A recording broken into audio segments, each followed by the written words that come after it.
Welcome everybody to the talk again on vaccines and variants. This is an updated talk with new information, new literature.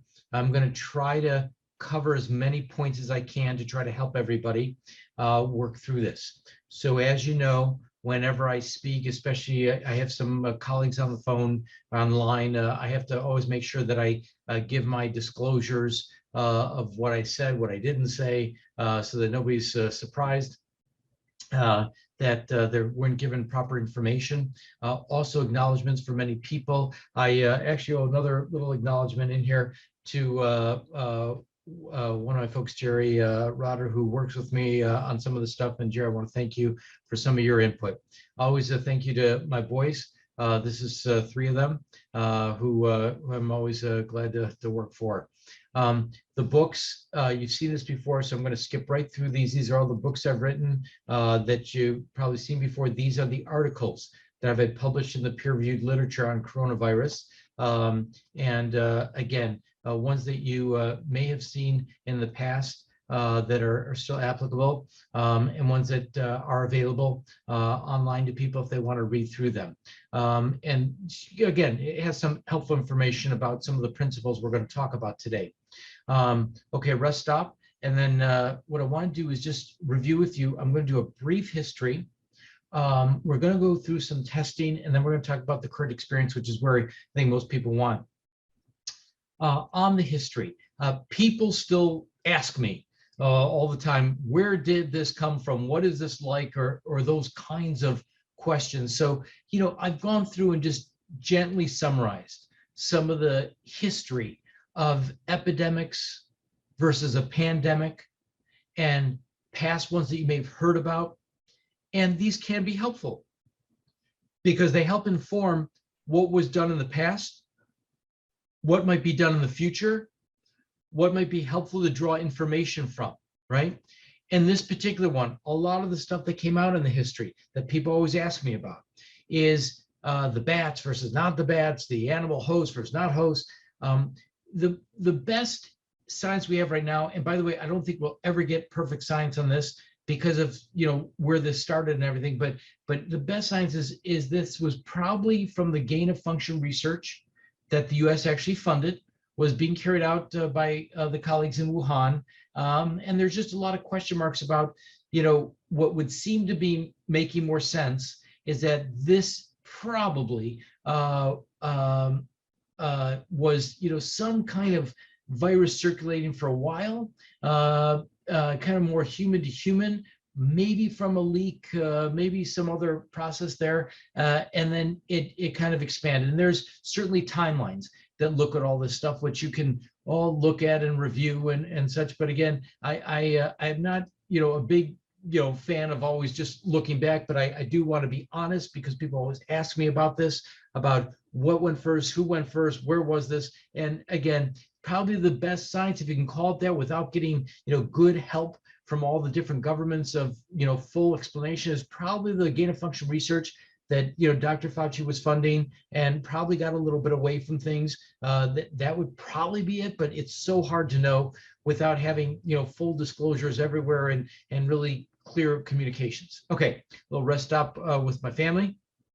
Now, on to things I think are more germane, which is, first of all, the immunology. Okay, so I want to remind you of this. This is very important for everything that we're going to talk about. That is because there are two parts to the immune system, right? What happens is you have these things called antigens, which is the virus. It comes in contact with a macrophage. The macrophage then produces and stimulates T cells, right? It interacts with these T cells. And then what it does is it starts going through a cascade of more T cells and going through more of the antibodies and the memory cells. This is critical. You have to remind yourself of this every time the subject comes up, because this is not talked about. But this is how we've always functioned. And this is not big or sexy or interesting to people that are only talking about antibodies, to people that are only talking about immunizations and antibody responses. But the fact doesn't change that this second system, the cellular system, which is the T cells, provides a lot of protection, not just for antibody production from the B cells, but because of its own impacts. Please keep that in mind. So when you're looking at blood tests, people say, I want to check my blood, right? You want to look at the antibodies. So here's the data. You get your first antibodies, called the IgMs, in 4 to 6 days. Peaks around 12 and starts declining after about 35 days. The IgG, that's the long-term one. That's the one that we talk more about because it's more persistent, lasts in the system longer, right? So those start coming out around 10 to 18 days and last much longer. Now, we already know from other related infections, SARS and MERS, that those IgGs lasted for many years, right? Now, when they're talking about now, the drop-off. So let's just look at it. Here's a different way of looking at it. This is with a graph. Okay, so stay with me. Stay with me. Look at the graph here. So you get your exposure to the virus. You start having responses on what these are the PCR tests, right? And notice that right now, you're really just getting that evidence of the virus replicating, and the detection becomes less likely. But when you first get your symptoms, look how much is up there, right? Look how much viral particles are there. That's why it's so important to remind yourself. When people say, well, they should do testing, right?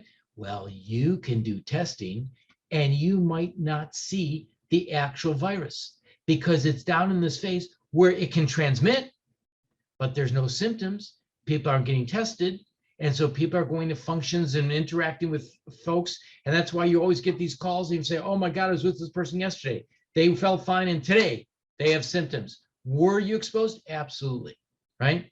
And that's one of the reasons why on a lot of times when you ask me about testing, especially for the PCR testing, I'm equivocal because it's really dependent on where we are on what to do.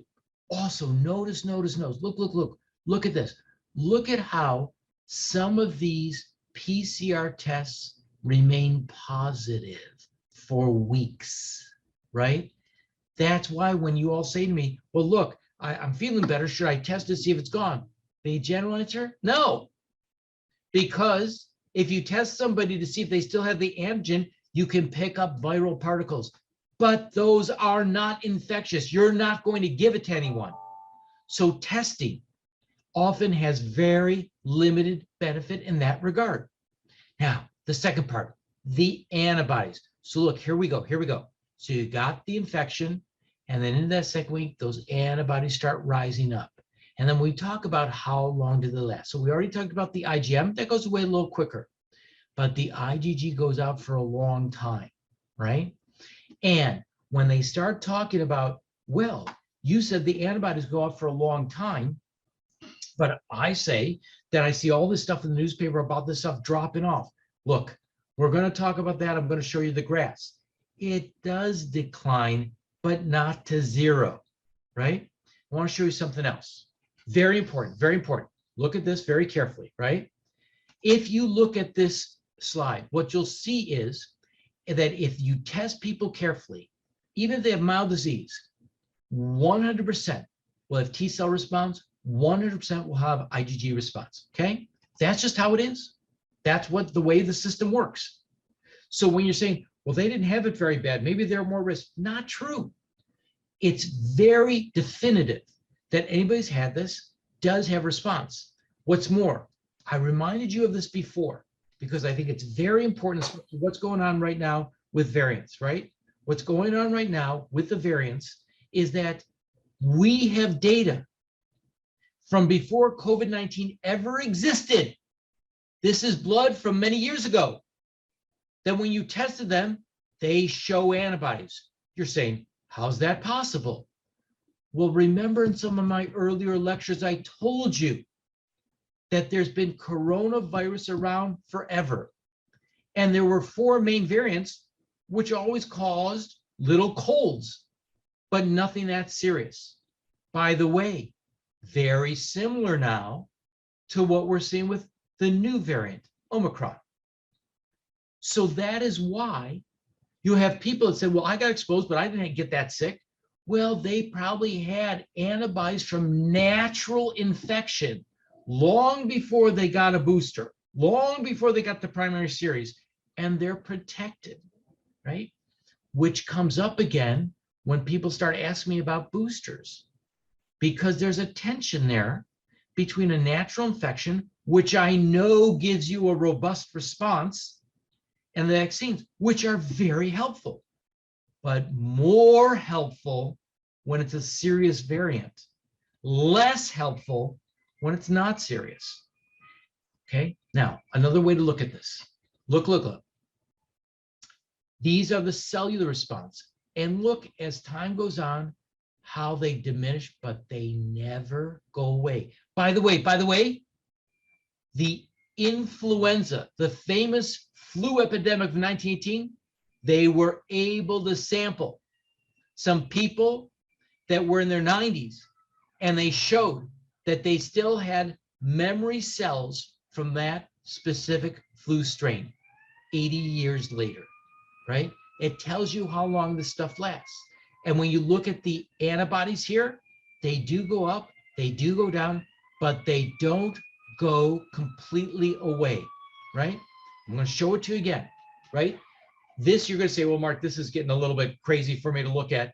What I'm trying to show you is there is study after study after study after study that shows that when you have this virus, when you have this infection, these